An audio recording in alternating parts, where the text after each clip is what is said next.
Hey everybody, welcome back to the channel today, and today we get a chance to talk about a really special book from the Star Wars universe, and it is one that has not just crossed over into being beloved by fans, but actually crossed over to winning some literary awards, which for a Star Wars novel to be recognized by professional authors, it means that this book is special. And it's special because it is an incredible tie-in story. It is John Jackson Miller's Kenobi. Now, what sets this book apart is the fact that we recognize this incredible character, Obi Wan Kenobi. And this story is set after episode 3, when he is now tasked with watching over the young Luke Skywalker, and before episode 4. And so while there's a lot of, obviously, as George Lucas was making the 2 trilogies, there's quite a change in Obi-Wan between when we leave him at episode 3, his age, his youth, his appearance, to when obviously Alec Guinness steps into it. And that's okay. It doesn't need to line up perfectly.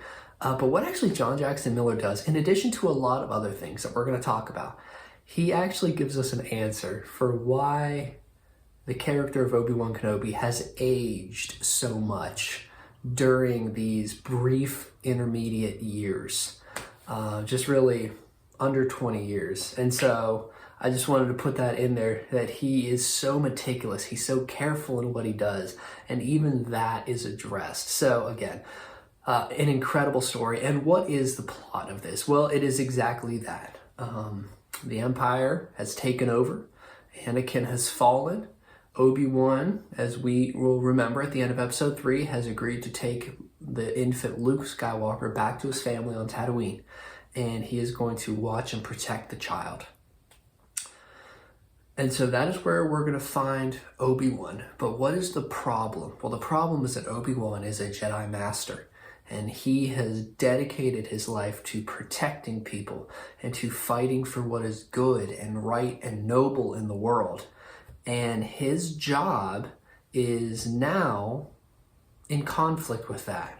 Not that defending and protecting Luke Skywalker is in conflict with that. His job is to hide. His job is to not draw attention to himself. Which is okay if you live somewhere that is perfect and that is void of all conflict. The planet of Tatooine is not that at all.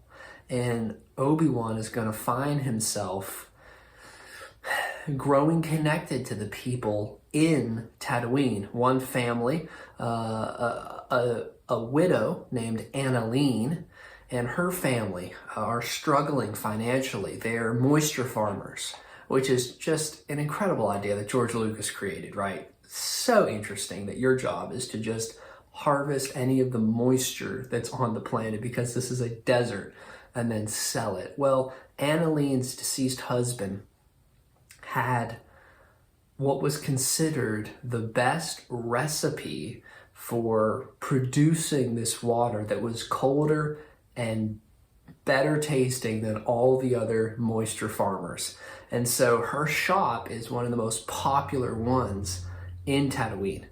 And Obi-Wan is going to meet this family. And through buying supplies, he finds an old abandoned house way out in the middle of nowhere. We know that's going to be where he's in episode 4.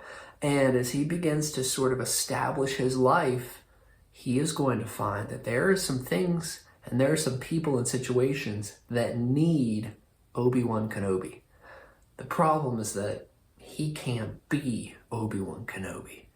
And so he's trying to fit in, to help where he can, while also recognizing that the greatest need he has is to protect this young Luke Skywalker while he grows, and make sure that with whatever hope that is there in the galaxy, though evil and darkness is now just seemingly running rampant and uncontested, he has to now turn his back on that, ignore it, and focus on this simple, mundane task of really waiting.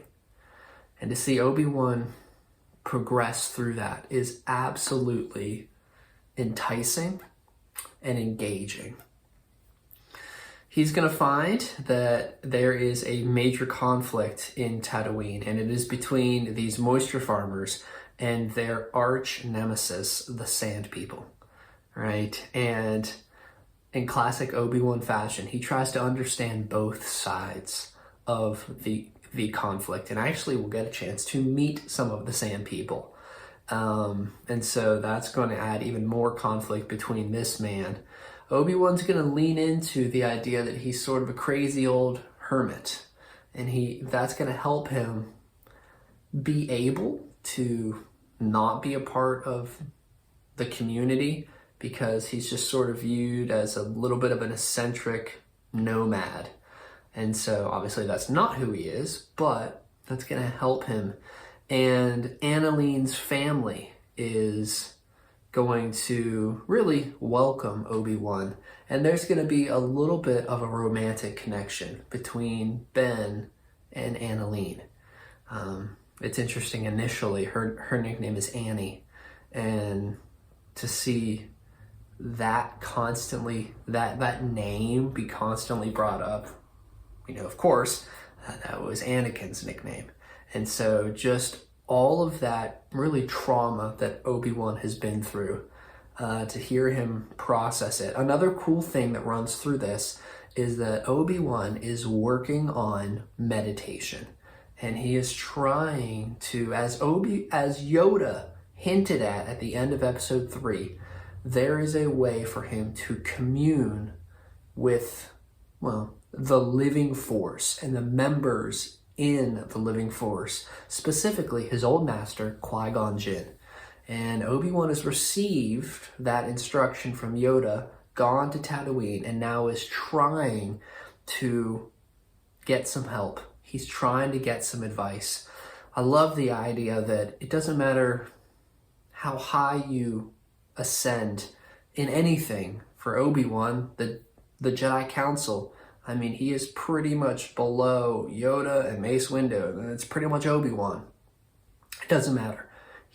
Everyone still needs help, and he needs his master to give him that advice, that sage wisdom that he grew with, that was what shaped him as a Jedi. And so him trying to get a hold of Qui-Gon, it's special, it's emotional, and the issue that he's going to really develop in this story, John Jackson Miller, is Obi-Wan is going to realize that not everything is as it seems. There's an individual in Annaline's life who is trying to be very helpful and is trying to step into the role of her deceased husband. And so there's flirting, there's a connection of finances that Obi-Wan is not necessarily comfortable with from the outside looking in. This individual seems to be too close for comfort. It's kind of what Obi-Wan's opinion is going to be, but he doesn't feel that it's his place to necessarily get in the midst of a family conflict. And so, but as he does some digging, he's going to realize that some of his fears are actually realized. And how he's going to communicate this, how he is going to advise, counsel the family, and ultimately how he's going to try to protect people while never risking his position as caregiver and watcher of Luke Skywalker. It's absolutely incredible.